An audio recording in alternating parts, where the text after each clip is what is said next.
Yes.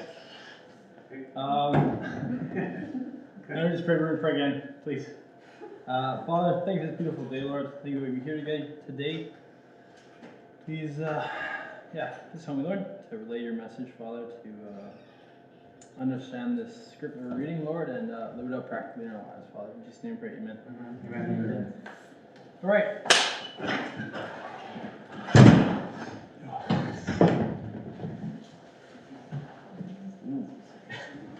So, these are Nobles. Okay? They're Noble training shoes. By far the best shoe I've ever owned in my life. By far. They're 4mm drop from heel to toe. Makes them ideal for Olympic lifting, cross training, running. They're amazing shoes, and they are my best. Okay? Who's got size 12 feet? Or close to? Josh? Yeah. I'm gonna give you my shoes. There you go.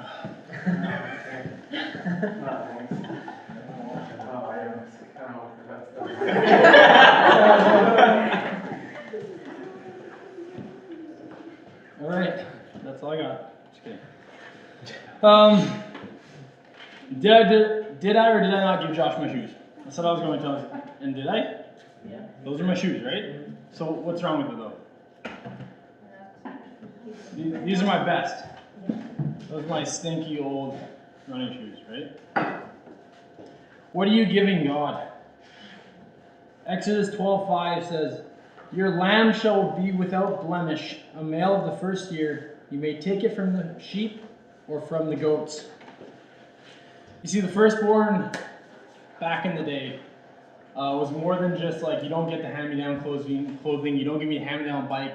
It was like, it was the best. They got all the responsibility, all the inheritance, everything goes to the firstborn, right?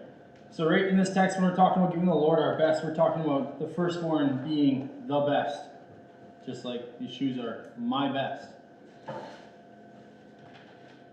You see, God is a God of quality. He doesn't want our second-hand running shoes. He wants the best.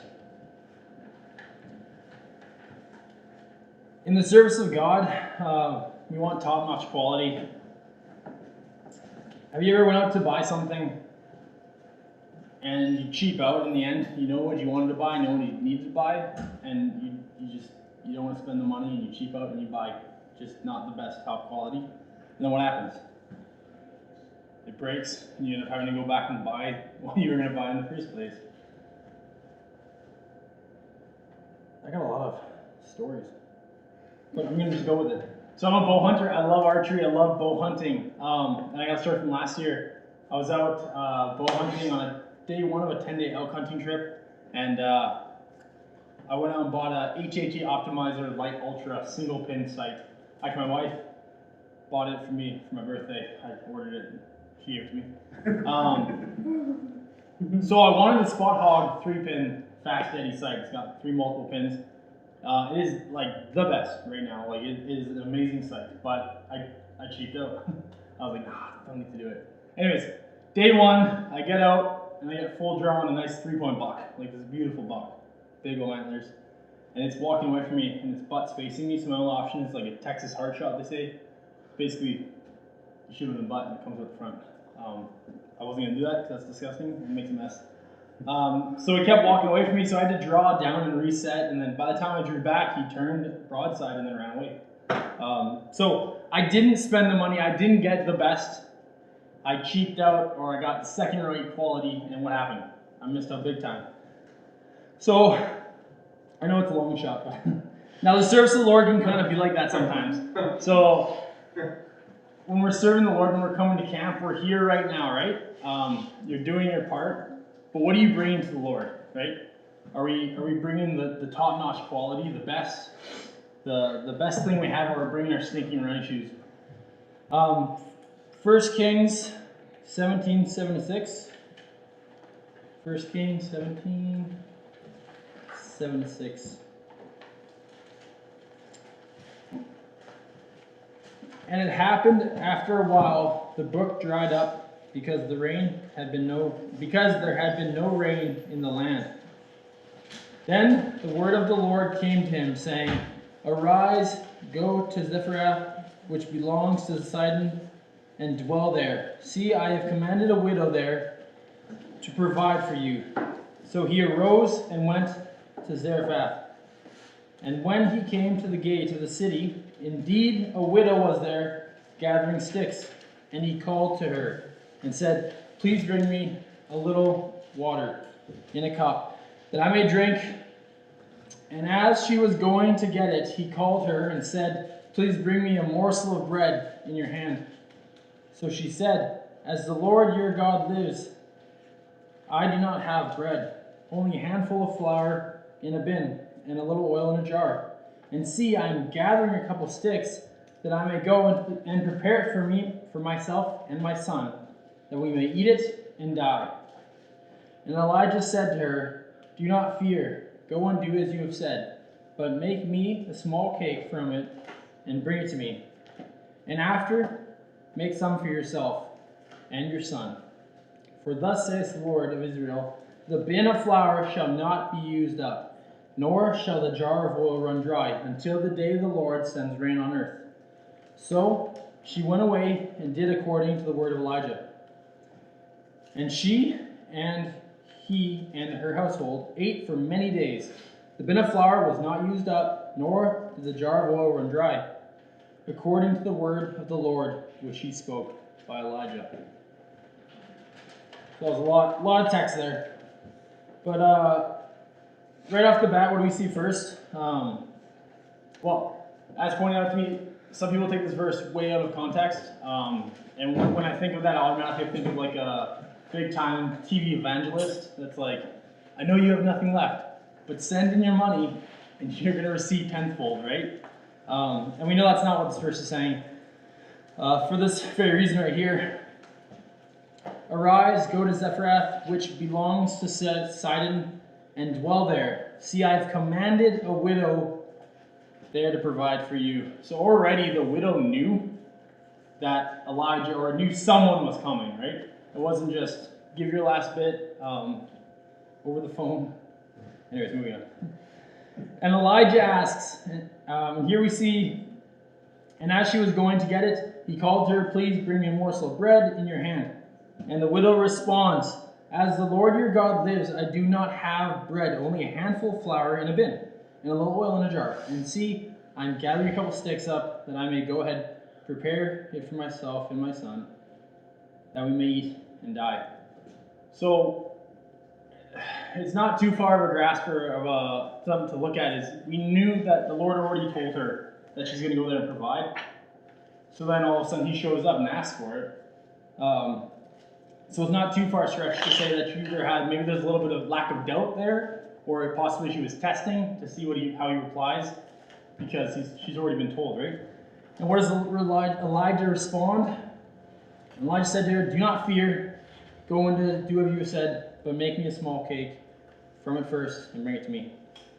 So he continues to say exactly what he said.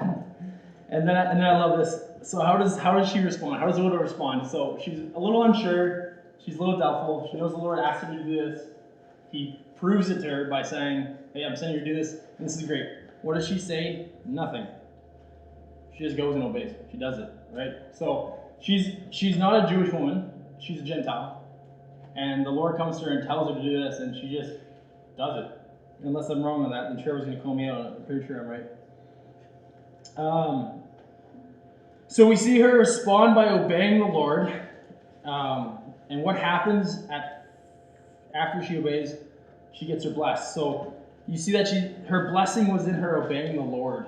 And she gave her best. So if all you had was a tiny bit of flour and oil, like, it doesn't seem like much, but to her, that's everything she has. She was going to make her final meal with her son. They're going to eat and die. Like, how bleak and depressing is that? But instead of bargaining, you'd be like, maybe I'll just give you a little bit, just a little oil, a little bit of flour. No, she does it, and the Lord blesses her. It's really cool to see.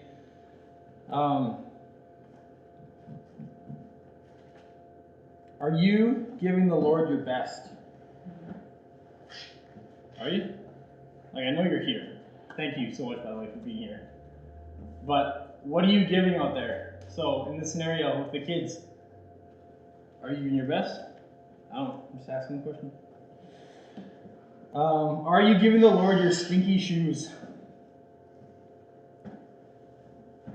So I don't know how to say this without being offensive to anything, but we receive a lot of great donations to camp, and we also receive a lot of stinky shoes to camp that we end up having to take off site to the dump. But and we love the saints that do bring their best, but it's just interesting and it can be discouraging when you're here on site and you're working and you're doing things and people come and want to donate, and when you see what they donate and it's like, you don't want this in your home. Why would you come and give this to the Lord, right? So that's one of the main reasons where we see that happening all the time. And Proverbs 3:9 says, honor the Lord with your possessions and with the first fruits of all your increase. Romans 12:1-2. I beseech you, therefore, brethren, by the mercies of God, that you present your bodies a living sacrifice, holy and acceptable to God, which is your reasonable service. So the way I got to camp was I was with my wife. We were living in Rutland at the time, and I was working full-time at the mill, part-time, paid on call firefighter, and I was doing personal training. I was working 3 jobs trying to provide, or not provide, trying to, I don't know, get ahead in the world, like they would say. And I was sitting there going through the calendar, and I was just going next page, trying to figure out what weekend we could come to volunteer at camp. At the time it was Morningstar, or Maple Springs that we were going to. And I remember getting to the end of the year and just being like, there's nothing. Like, I don't have one spot I can volunteer. And right there, just like, people say God doesn't speak, right there audibly, the Lord just said, why are you giving me your leftover time, your worst time? And I just remember just like stepping back and being like, what am I doing?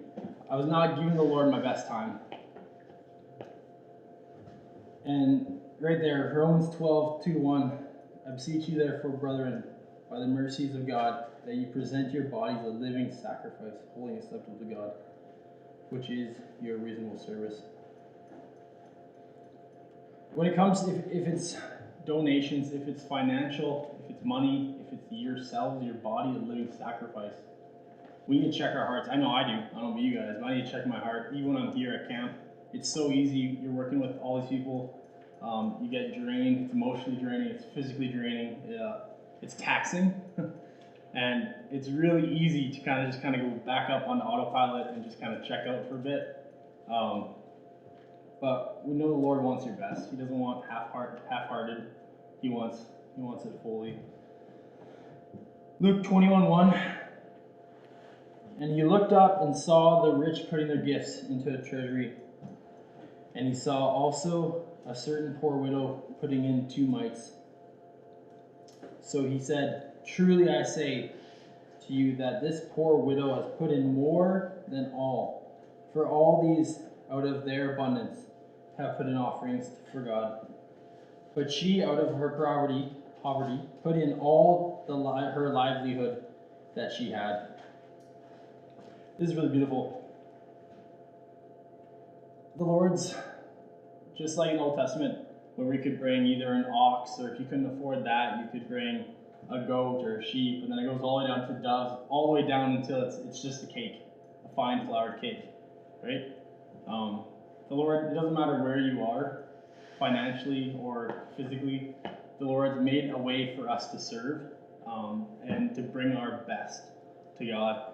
And I just love this, where it doesn't matter what other people think, if you're doing enough, if you're not doing enough, or if it looks like you're giving enough or you're not giving enough. The Lord knows.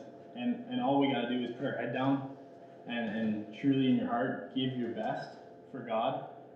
And that's all we're asking for. And we know that there's gonna be blessing in that. I don't know. So once again, I'm gonna ask you, are you giving God your best? What are you giving God, and is it your best? I asked a lot of questions, like in the last one too, but obviously I don't have you guys answering me. But I want you to leave tonight and into the rest of the week, like that we're a little bit at the beginning of the week, and just kind of think about that, what that means. I know what it means for me, yeah. Let's pray. Father, thank you so much, Lord, for your word, that we can all be gathered here freely in this country, Lord, and studying it. And Lord, I just pray that that you convict us, Lord. You show us on our own hearts, Lord, what we're holding back from you, Father.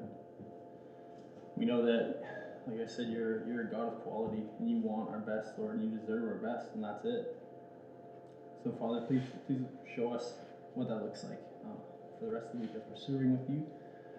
And Lord, just please soften our hearts, Lord, and let us, just go all in for you, Father. In Jesus' precious name I pray. Amen.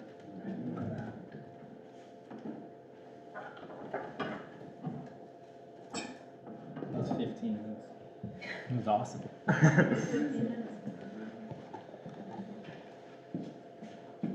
So is there anything too extravagant that you could ever possibly give God?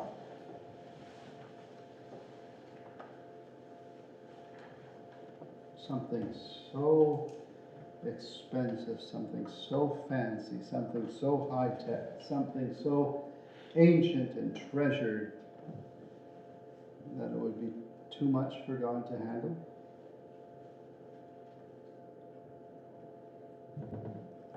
Is it possible to rob God?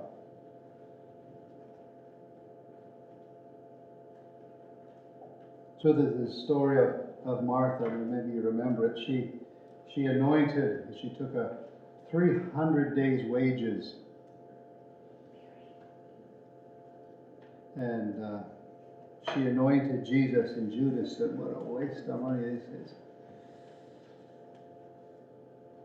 And that's in John chapter 12, and Jesus said, she saved this for me.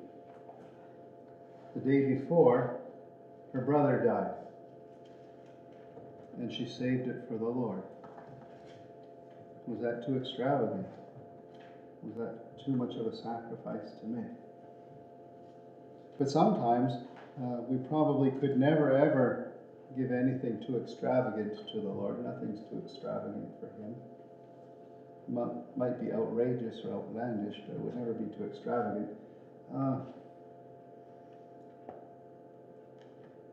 But sometimes we rob God, like Cody said. So if it isn't good enough to have in your house, why would you give it to the Lord? So this laundry washing machine makes too much a rattling noise and it clunks around in your house. So Mrs. Smith says, "I need a new washing machine. That one just makes too much noise." Oh, okay. So you get Mrs. Smith a new washing machine, and you bring the old one to camp. And you know it clunks just the same way at camp. And then we have to load it in the back of the pickup truck and take it to the dump, and it costs $10 of fuel to take it to the dump, and it costs $10 to dump it at the dump. So your generous donation actually cost camp $20, plus the hour of time of Josh or Cody or Tim to go dump it off. So let's say they're worth $30 an hour, we'll say. So your extravagant donation and your generosity to camp actually cost camp $50.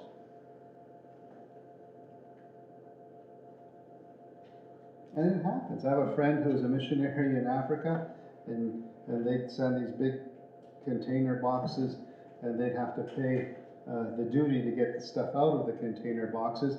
And he got an ice skate. Not a pair of ice skates, but one ice skate. In Africa. How many ice rinks do you think there are in Africa? None. I've never been to Africa. Anyone here ever been to Africa? You just have skating rinks? No. They're always competing in the Canada Cup because they have the best hockey teams in the world, which is an odd thing because the only place Allison and Stephanie have ever ice skated is in Cabo San Lucas, which is kind of odd, but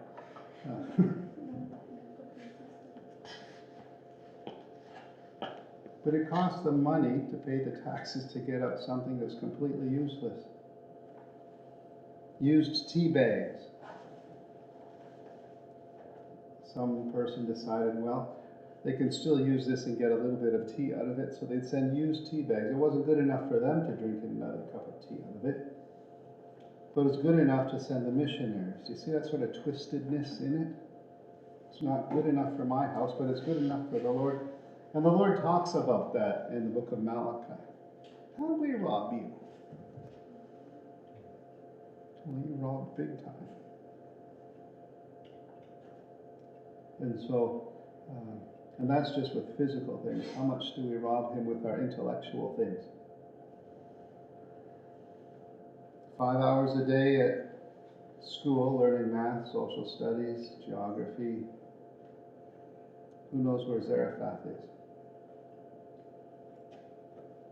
Is it in the mountains or on the coast? It's on the coast. How far did Elijah actually have to travel to get there? Well, on my map about this much. Because he was over east of Jordan, and he had to walk all the way across Lebanon up to the coast. I don't know exactly how far it is. Who knows where New York City is on a map? Who knows where Los Angeles is? Who knows where Florida is? Who knows where Japan is? We know all these places that aren't even mentioned in the Bible. But some of these things we spend 5 hours a day plus homework studying in the secular, and we don't devote that time to the Lord. Maybe not even an hour a day. And so we rob him intellectually, don't we? We rob him of our time sometimes. We'll spend so much time doing this or that, and we spend a couple hours with the saints on the weekend, and that's usually all the time most Christians would put into the work of the Lord. I think we were studying, Tim and I looked something up, and I think 23% of Christians? People who say they're Christians, born again Christians, 23% give 0 to the Lord in a year. What about our talents? So I'm glad we got Danny to use his talents. I met a dentist once. And I said, well, why don't you come on down to Mexico? I have a couple friends who are dentists, and they have this special truck, and we could go do dental clinics. And he says, oh no, I look inside people's mouths all the time. I ain't looking on people's mouths on my days off.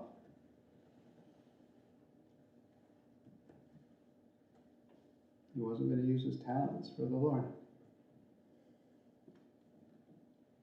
But I knew a person who could play, and he said he just couldn't read music from the songbook. He could only read piano music.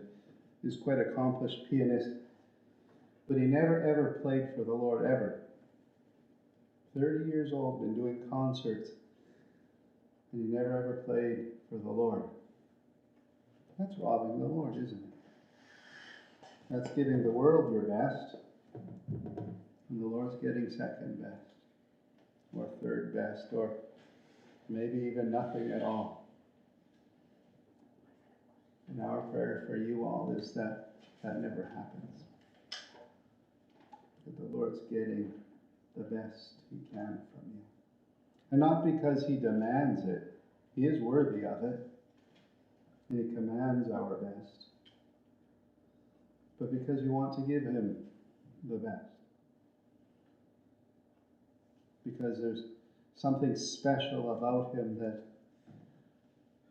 you think, so what if it costs 300 days' wages? It's for the Lord. And there are still people like that who operate like that. Uh-oh. I'm going to get reported now. But we don't want to ever hear those stories about you guys. We'd like to hear that they loved the Lord and they gave him everything they had.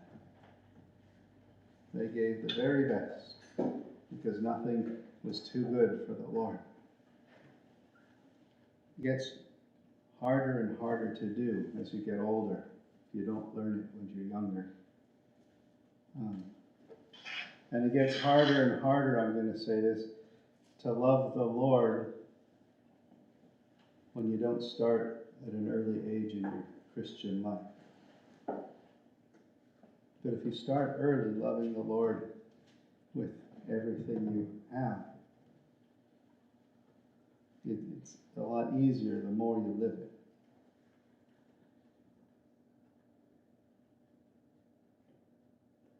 Sometimes we think very strangely. I'm going to tell a story about Allison. She's going to be mad at me, but that's okay. So I have 3 little neighbors that live up by me. And one of the things that I like is when I blow them a kiss and then they catch it. And then they blow me a kiss back. You ever do that with little kids? Sometimes I do that in a church meeting. And then they're turning around and I'm going, and they're just getting all excited. And then their mom gives them a spanking, and it's all my fault. But that's because you wouldn't sit still. But one time when Allison was in ICU, and she had 0 ability to speak, and she had 0 control over her muscles. And one day we showed up, and she looked like a goldfish. It was just going. And we said, Allison, what are you doing? And remember, she couldn't control anything, and she couldn't even speak. And she said this. She said, shh. I'm blowing kisses to God.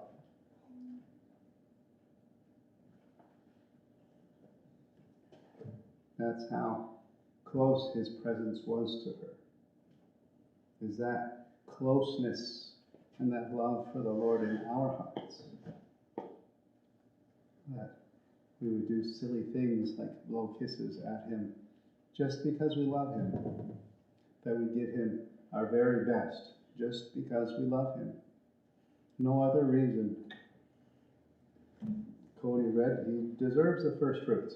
He deserves the very best. If we just give it to him because he orders it, we're just fulfilling what we ought to do. But love is a choice. Love is a decision. And when we choose to give him our very best because we love him, and we maybe forsake something for ourselves, we're quite proud of you all. Some of you have given your whole summers. Some of you have taken 3 weeks, 2 weeks, 1 week, and you've given a week to the Lord, and we're very, very pleased. And I'm sure the Lord is pleased also, because we know you could be out there collecting $500 a week, but the Lord says 6 days you're supposed to work, not just collect $500 a week. He says 6 days you should work, and then the 7th day you're supposed to rest. You could be out there making $15 or $16 or $20 a month, or a week, no, hour. That's what I used to make. But we're very pleased that you're here and you're giving. You're in the prime of your young lives, and you're giving it to the Lord, and we're very pleased about that. And so we believe you're on the right track, and you're aimed in the right direction, and it's just a little bit before the Lord, and a lot of time spent in his presence, and he'll just fine-tune where you're aimed at, because you're generally aimed in the right direction. It's sort of like maybe pin the tail on the donkey, and once you sort of know where the wall is and you're walking in the right direction after being dizzy, you're going to get a bullseye. So the Lord, I guess it's pin the tail on a donkey. You won't get a bullseye. You won't get one of those things that Cody was talking about, shooting an arrow.